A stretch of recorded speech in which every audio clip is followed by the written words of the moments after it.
বাংলা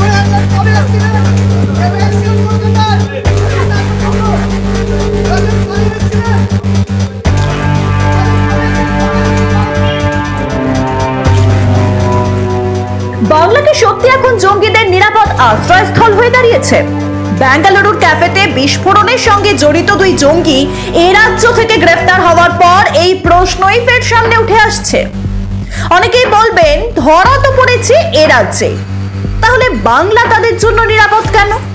তার কারণ প্রায় 1 মাস ধরে এই রাজ্যেই লুকিয়েছিল দুই সন্দেহভাজন আইএস জঙ্গি। খোদ কলকাতার বুকে মার্চ মাসে তারা আশ্রয় নিয়েছিল লেনিন সরণির এক হোটেলে।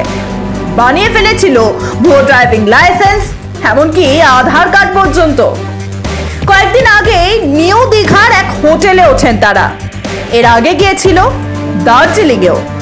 পর্যটক পরিচয় দিয়ে হোটেলে ছিল তারা। শেষমেশ ধরা পড়ল কাঁথি থেকে। কিন্তু কিভাবে? তাদের খোঁজ চালিয়ে যাচ্ছিল এনআইএ অর্থাৎ জাতীয় তদন্তকারী সংস্থা। এই সেই সংস্থা যারা আধিকারিকদের কিছুদিন আগে হামলার মুখে পড়তে হয়েছিল এই রাজ্যে। তদন্ত করতে গিয়ে তৃণমূল আশ্রিত দুষ্কৃতীদের তাড়া খেতে হয়েছিল।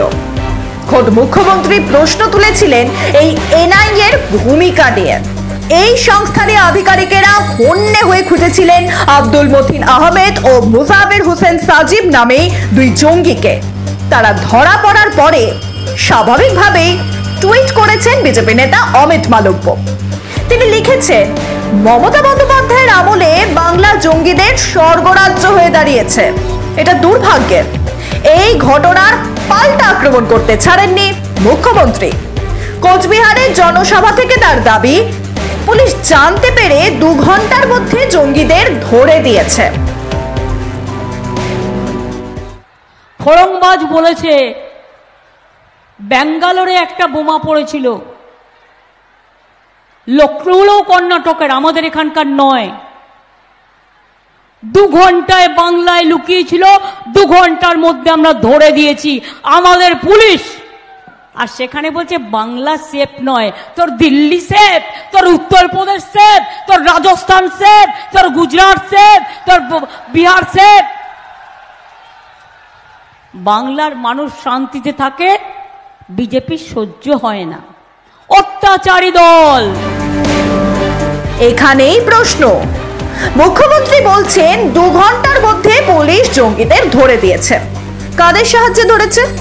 না তিনি যাদের দিনরাত আক্রমণ করছেন সেই এনআইএর সাহায্যে।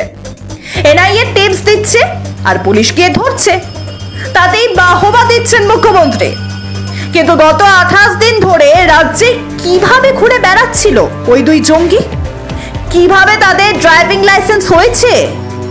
কিভাবে হয়েছে ভুয়ো আধার কার্ড? রাজ্যবাসীর দুশ্চিন্তা তো এখানে, প্রশ্ন তো এখানে।